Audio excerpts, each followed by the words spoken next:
kiri ekirungi abooluganda okutula wamu nga tulina okwagalako okwa Yesu kwe yatuwa tulinga amafuta amalungi ag'omuwendo mungi agakulukutiranga mu kirevu kya Alooni ndabayo bwe kiri ekirungi abooluganda okutula wamu nga tulina okwagala okwa Yesu kwe yatuwa tulinga amafuta amalungi ag'omuwendo mungi agakulukutiranga mu kirevu kya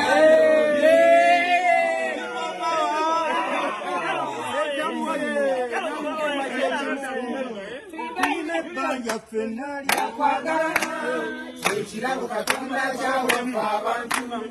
okwagalana fenna kye kitugatta.